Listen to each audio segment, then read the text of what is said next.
My name is Danayi Madondo. I'm the owner of Isu Collections. It's a contemporary African-inspired retail space which houses locally produced products.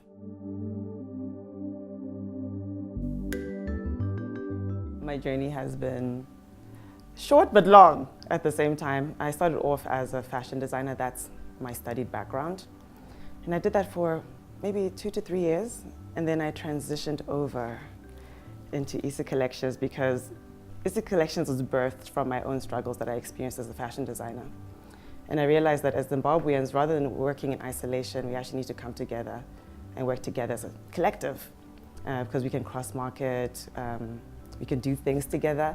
And these are things that I observed in other regions across Africa, like Kenya, Nigeria, South Africa, where creative industries that were once struggling are now starting to emerge and compete with international industries because the creatives chose to come together and push their industry together. So that's what I'm trying to achieve with Isu Collections.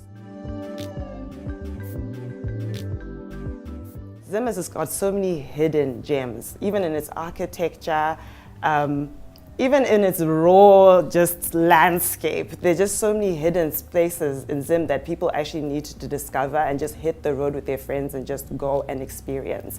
And to live these experiences, you don't even need to have a lot of money. So I think it's really important that Zimbabweans just take the initiative to just discover their own country before wanting to fly out and go to Paris or Milan. Not saying that there's anything wrong with that, but we have so many hidden gems. I think it plays a huge role, especially my Christian walk.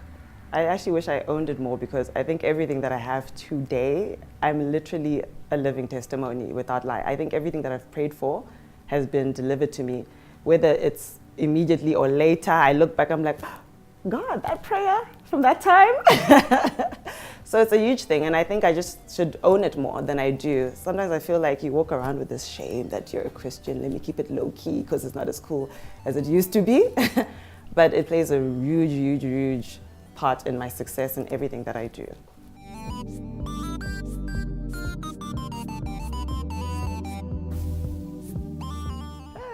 What of construction?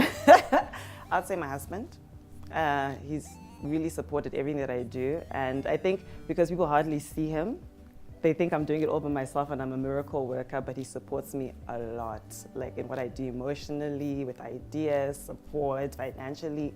So I would like to give him a huge shout out as being one of my most important people. And then obviously my brothers, my sisters, my mothers, my brothers, my extended family. Yeah, they're important to me.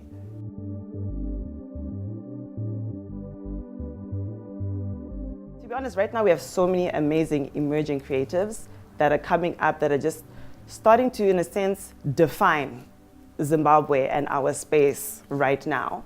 I think as Zimbabweans, we really didn't have an identity that we could attach ourselves to.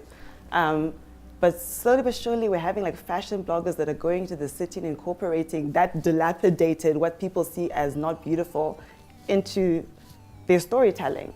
We're seeing people take charge of their design processes by using what some may perceive as a bad industry, for example, Mabero, and making recycled bags out of it. So I think the potential for us is just, there is no limit, for where we can go. I think we just need to continue to persevere and just believe that we can do it and that our time is now, not later, our time is now, and just do. So yeah, limitless. My name is Danayi Madondo, and I make Harare great because I tell Harare stories in the now that are relevant to our people today.